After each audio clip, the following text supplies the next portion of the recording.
Hello বন্ধুরা, আজকের বৃষ্টির ওয়েদারটা খুবই সুন্দর ছিল। আর এই বৃষ্টির ওয়েদারে আমার দিদি পড়ে পড়ে ল্যাদ খাচ্ছে। তো আজ আমি একটু কলকাতায় যাচ্ছি। কেন যাচ্ছি, কিসের জন্য যাচ্ছি, কি করতে যাচ্ছি, সবটাই তোমাদের বলবো আর সবটা তোমাদের দেখাবো।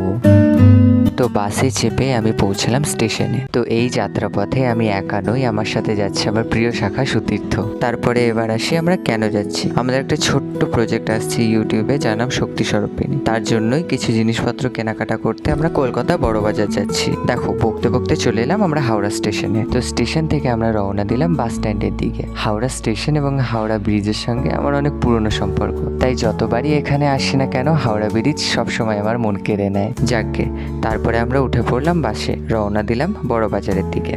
যেহেতু আজকে বৃষ্টির ওয়েদার ছিল, তাই ঠান্ডা হাওয়ায় জানলার ধারে বসে আরও একবার দেখে নিলাম হাওড়া ব্রিজকে। আসলে কর্মসূত্রে আমি বহু মাস কলকাতায় থেকেছি, তাই যখনই মন খারাপ করতো তখন এই হাওড়া ব্রিজের সামনে এসে দাঁড়াতাম। আর আমার মন খারাপের একমাত্র সঙ্গী হতো এই হাওড়া ব্রিজ। তো বকতে বকতে চলে এলাম আমরা বড়বাজার। আমরা যাবো খাংরাপট্টি। আমরা তাহলে খাগড়াপট্টি হবে।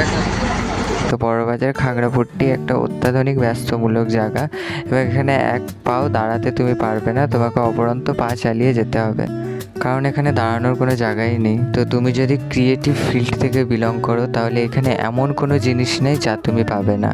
সাধারণ মানুষের মতো এটা গ্যাঞ্জাম হলেও আমার কাছে এটা স্বর্গের মতো।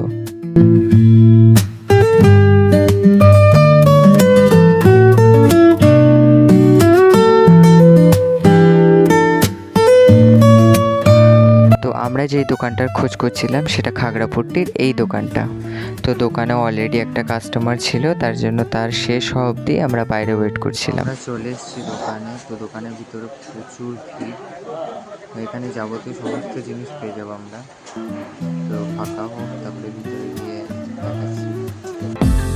তো আমাদের প্রজেক্টটা মাইথোলজি বেসড প্রজেক্ট। তো আমাদের প্রজেক্টের জন্য যা যা জিনিসপত্র লাগবে সেগুলো আমরা দেখছিলাম, এবং যেগুলো আমাদের ভালো লাগছিল সেগুলো আমরা সংগ্রহ করছিলাম। এই দুটোই এবং তার মধ্যে আমি একটু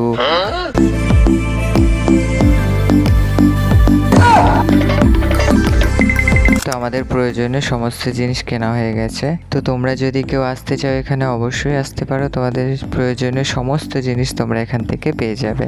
এবং দাম যে খুব একটা বেশি তা কিন্তু নয়, তোমরা খুবই স্বল্প মূল্যে এইসব জিনিস নিতে পারো। তো আমাদের ফাইনালি কি নেওয়ার ছিল আমাদের সেগুলো নেওয়া হয়ে গেছে। তো কালীর খড়গ, অসুরের একটা অস্ত্র আর দুখানা ঢাল, এগুলো আমাদের কেনা হয়ে গেছে। আরও আমরা